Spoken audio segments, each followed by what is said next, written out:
வணக்கம். இந்திய நேரப்படி மதியம் 1:30 மணி செய்திகள். முதலில் தலைப்பு செய்திகளை காணலாம்.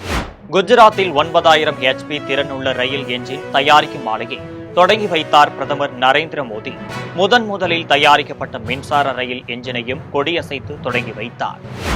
இந்தியாவில் 30 கோடி மாணவர்களில் 4 கோடி பேர் உயர்கல்வி பயில்வதாக மத்திய கல்வி அமைச்சர் தர்மேந்திர பிரதான் தகவல்.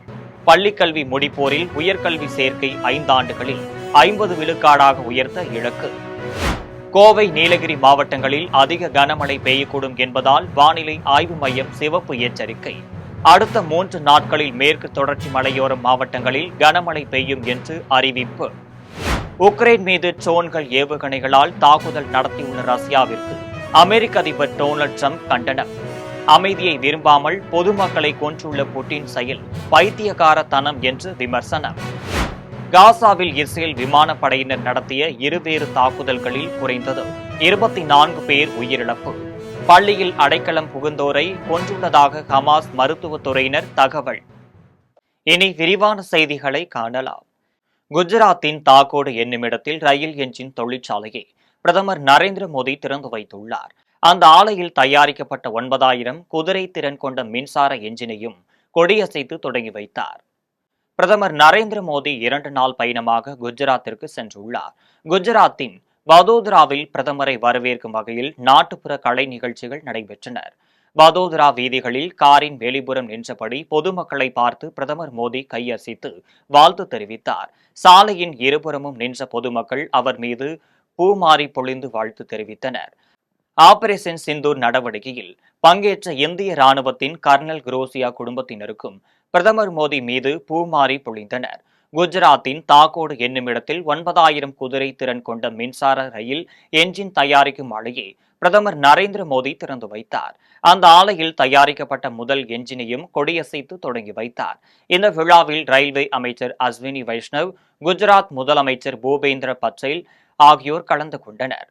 முன்னதாக ரயில் என்ஜின் தொழிற்சாலைக்கு சென்ற பிரதமர் மோடி ஆலையின் செயல்பாடு குறித்து அதிகாரிகளிடமும் பொறியாளர்களிடமும் கேட்டறிந்தார்.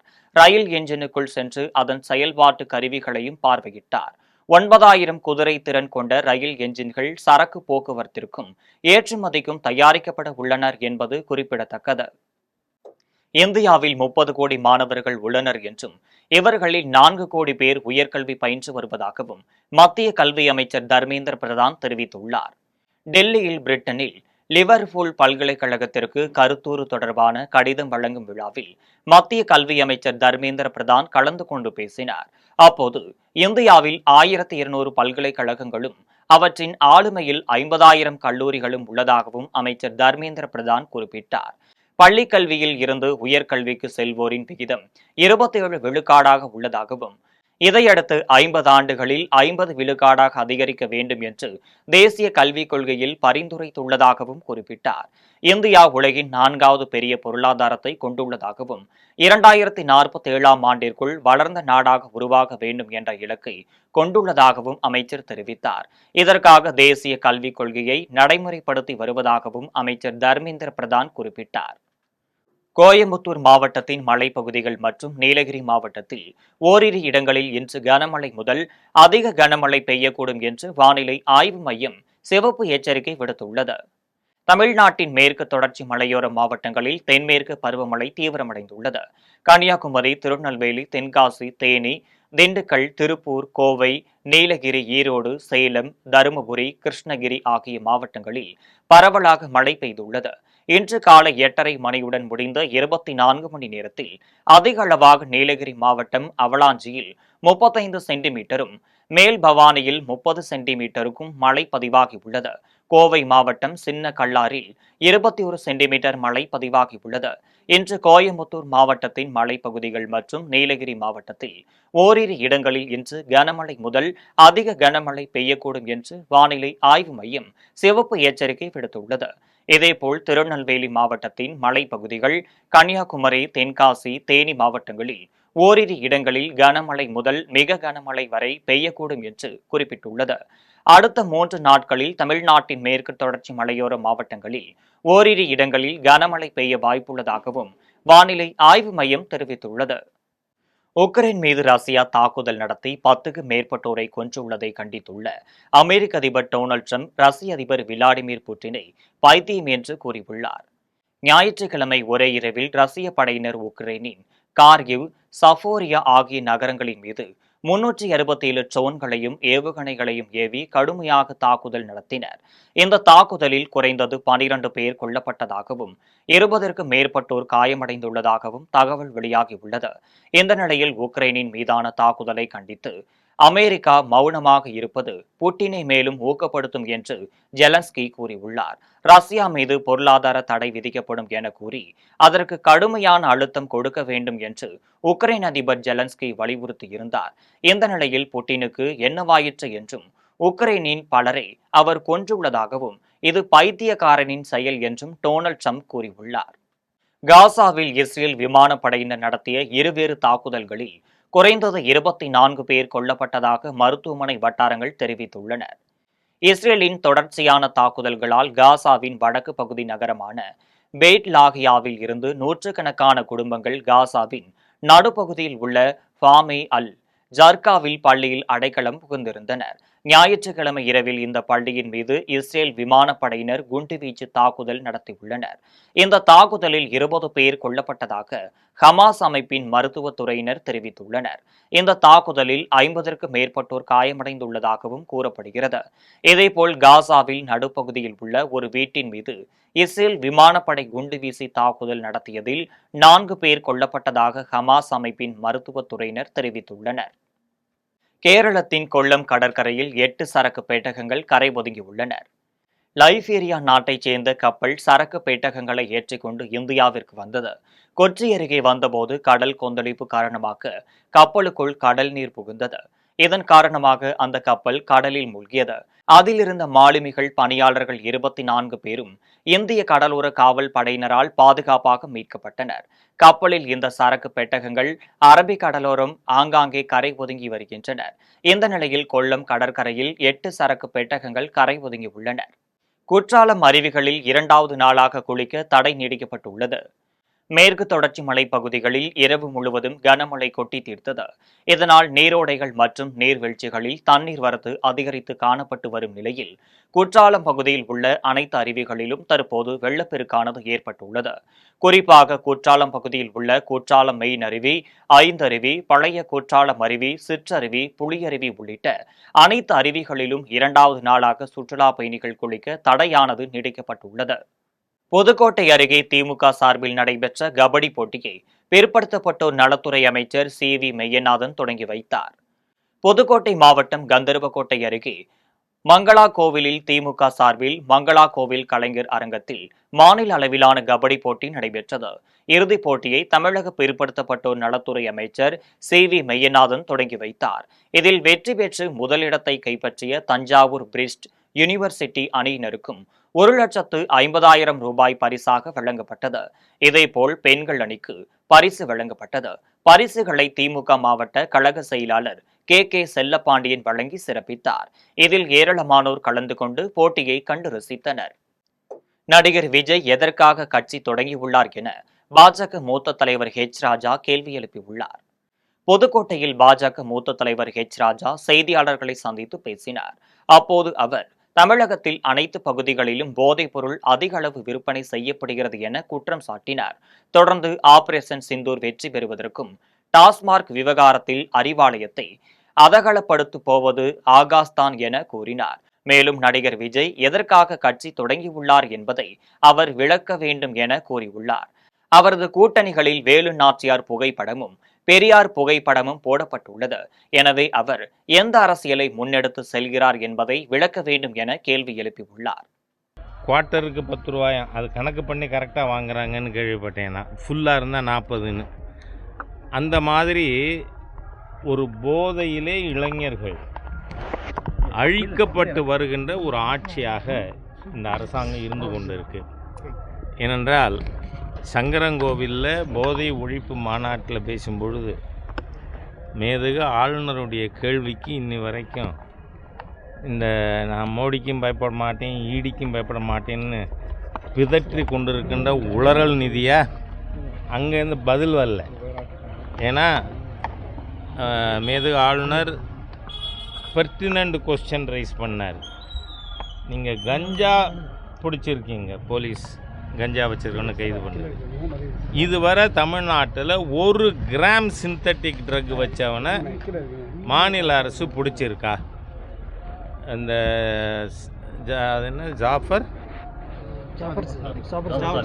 சாதிக்கு 2000 கோடி ரூபாய்க்கான போதைப்பொருள் கடத்திய கேஸை கூட நார்கேட்டிக் கண்ட்ரோல் பியூரோ தான் கைது பண்ணியிருக்கு.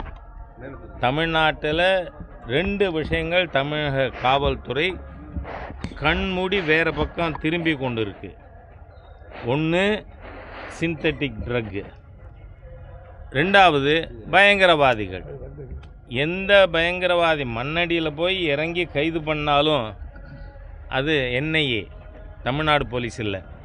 ஆகவே தமிழ்நாடு போலீஸு பயங்கரவாதிகளையும் கைது செய்கிறதில்ல. இந்த சிந்தட்டிக் ட்ரக் வச்சிருக்கிறவன் மெத்தோபெட்டமின் மாதிரி அது 1 கிராம் கூட இது வரைக்கும் இது கைப்பற்றப்படவில்லை.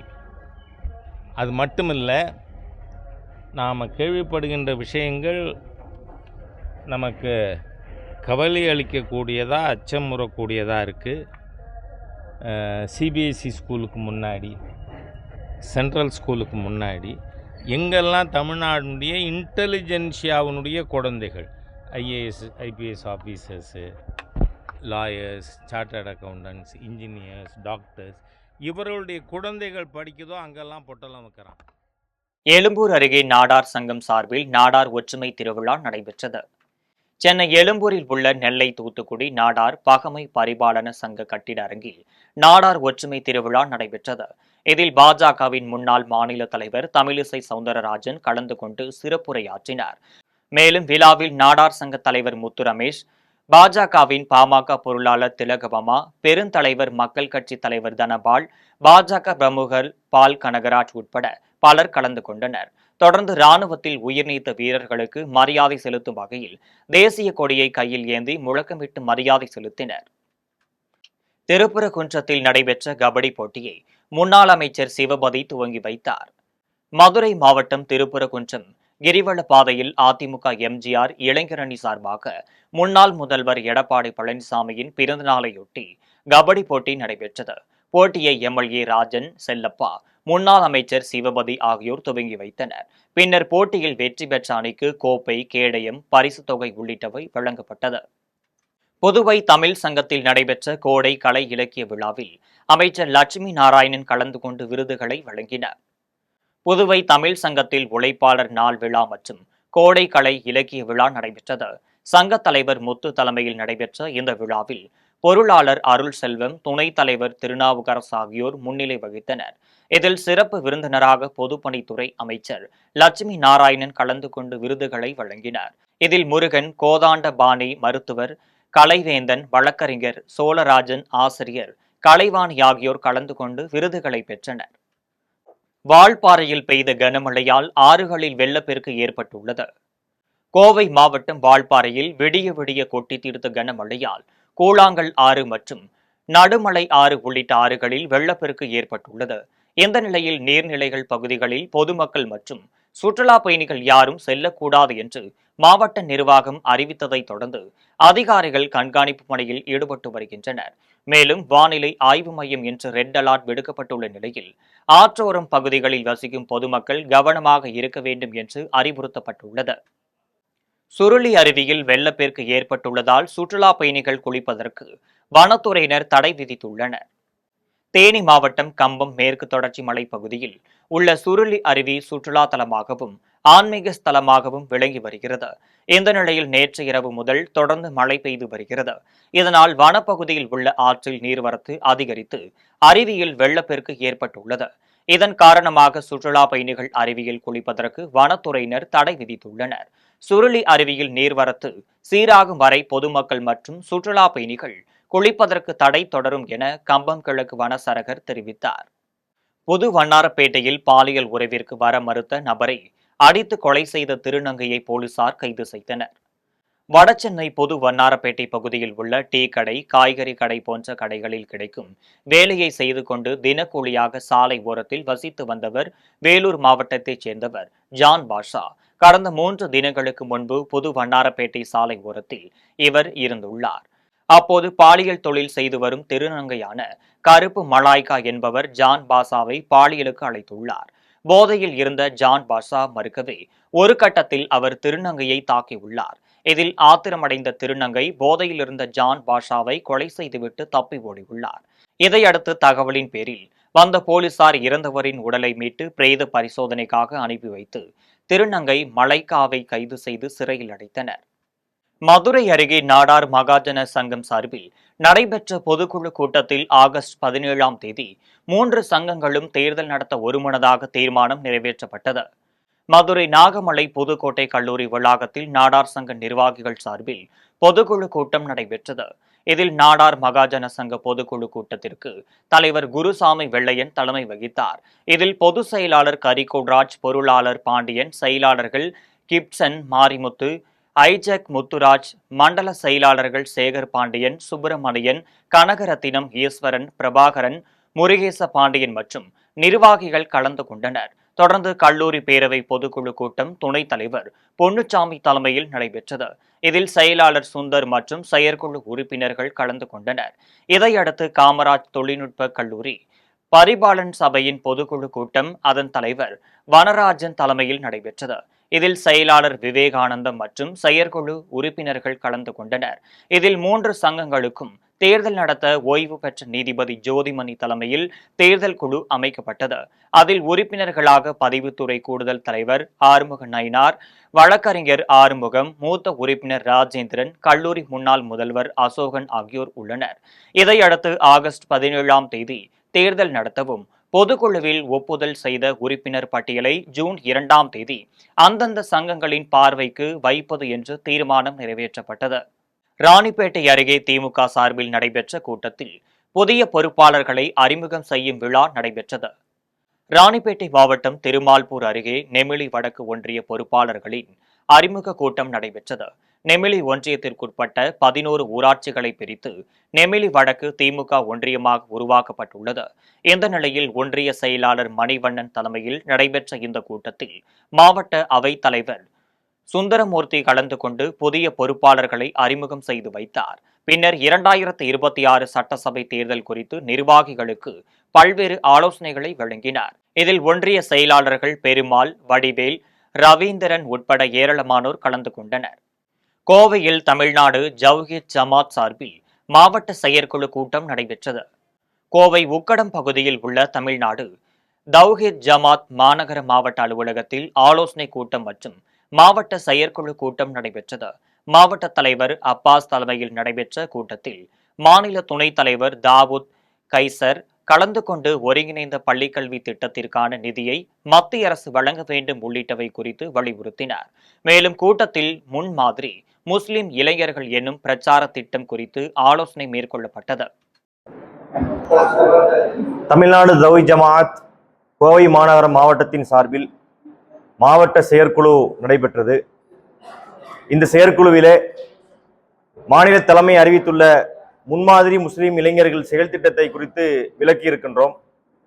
இந்த செயல் திட்டம் எதற்காக என்று சொன்னால், இஸ்லாமிய இளைஞர்களை நேர்வழிப்படுத்தி நல்வழிப்படுத்தி, குறிப்பாக போதை போன்ற பழக்கங்களில் இன்று நிறைய இளைஞர்கள் சீரழிந்து கொண்டிருக்கின்றார்கள். கல்வி குறித்த விழிப்புணர்வு இல்லாமல் இருக்கின்றார்கள். அத்தகைய இளைஞர்களை கண்டறிந்து அவர்களுக்கு உரிய முறையிலே ஆலோசனைகளை வழங்கி அவர்களை தரம் உயர்த்த வேண்டும் என்ற நோக்கத்தில் தான் இந்த செயல் திட்டத்தை நாங்கள் எடுத்திருக்கின்றோம். அதே போல தமிழ்நாடு தவ்ஹீத் ஜமாத்தின் சார்பிலே ஏராளமான சமுதாய பணிகளை நாங்கள் மேற்கொண்டிருக்கிறோம். குறிப்பாக இரத்த தானம், மருத்துவ முகாம்கள் என்று இது இஸ்லாமியர்களுக்கு மட்டுமல்ல எல்லா தரப்பு மக்களுக்கும் உரிய சேவைகளை நாங்கள் ஆற்றி வருகின்றோம். சென்னை அருகே சகாய அன்னை ஆலயத்தில் தேர் திருவிழா வெகு விமரிசையாக நடைபெற்றது. சென்னையை அடுத்த ஒட்டியம்பாக்கம் ஊராட்சியில் உள்ள சகாய அன்னை ஆலயத்தில் 17வது ஆண்டு விழா வெகு விமரிசையாக நடைபெற்றது.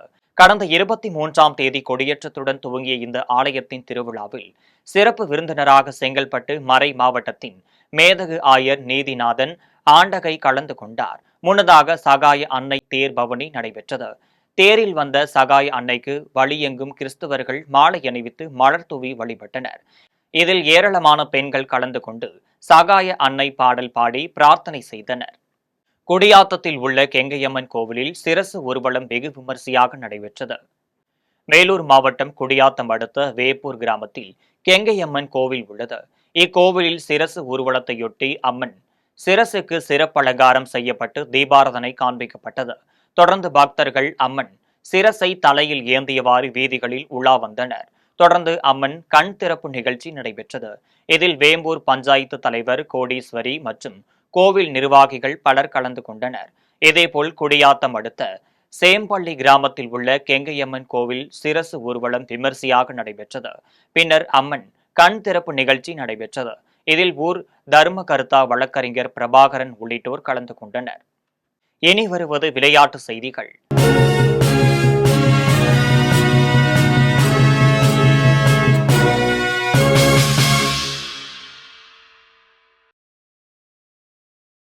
நடப்பு ஐபிஎல் தொடரின் லீக் சுற்று நாளையுடன் நிறைவடைகிறது.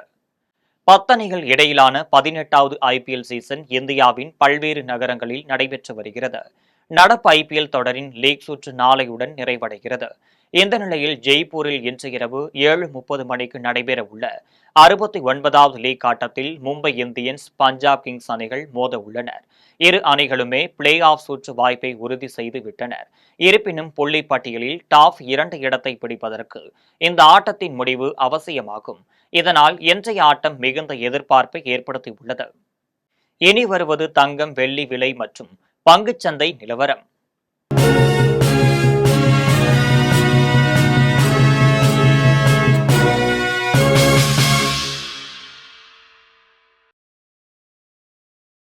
சென்னையில் ஆபரண தங்கத்தின் விலை ஒரு சவரன் 71,600 ரூபாய்க்கு விற்பனை செய்யப்படுகிறது.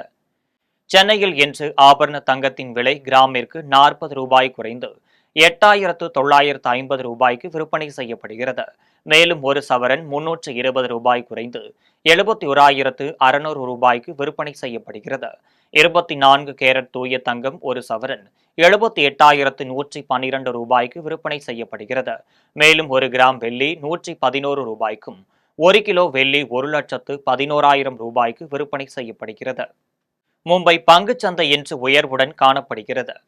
மும்பை பங்குச்சந்தை குறியீட்டு எண் சென்செக்ஸ் 407 புள்ளிகள் அதிகரித்து 82,128 புள்ளிகளில் வணிகமாகிறது. தேசிய பங்குச்சந்தை குறியீட்டு எண் நிப்டி 115 புள்ளிகள் அதிகரித்து 24,968 புள்ளிகளில் வணிகமாகிறது.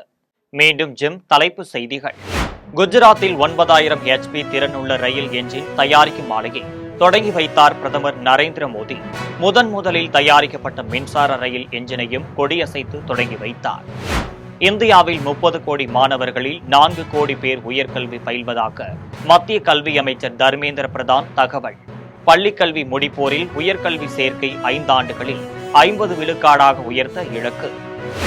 கோவை, நீலகிரி மாவட்டங்களில் அதிக கனமழை பெய்யக்கூடும் என்பதால் வானிலை ஆய்வு மையம் சிவப்பு எச்சரிக்கை. அடுத்த 3 நாட்களில் மேற்கு தொடர்ச்சி மலையோர மாவட்டங்களில் கனமழை பெய்யும் என்று அறிவிப்பு. உக்ரைன் மீது ட்ரோன்கள் ஏவுகணைகளால் தாக்குதல் நடத்தியுள்ள ரஷ்யாவிற்கு அமெரிக்க அதிபர் டொனால்ட் ட்ரம்ப் கண்டனம். அமைதியை விரும்பாமல் பொதுமக்களை கொன்றுள்ள புட்டின் செயல் பைத்தியக்காரத்தனம் என்று விமர்சனம். காசாவில் இஸ்ரேல் விமானப்படையினர் நடத்திய இருவேறு தாக்குதல்களில் குறைந்தது 24 பேர் உயிரிழப்பு. பள்ளியில் அடைக்கலம் புகுந்தோரை கொன்றுள்ளதாக ஹமாஸ் மருத்துவத்துறையினர் தகவல். இத்துடன் செய்திகள் நிறைவடைகின்றன. மீண்டும் செய்திகள் மாலை 6 மணிக்கு. உடனுக்குடன் செய்திகளை காண GemLive.tv என்ற இணையதளத்தில் இணைந்திருங்கள். நன்றி, வணக்கம்.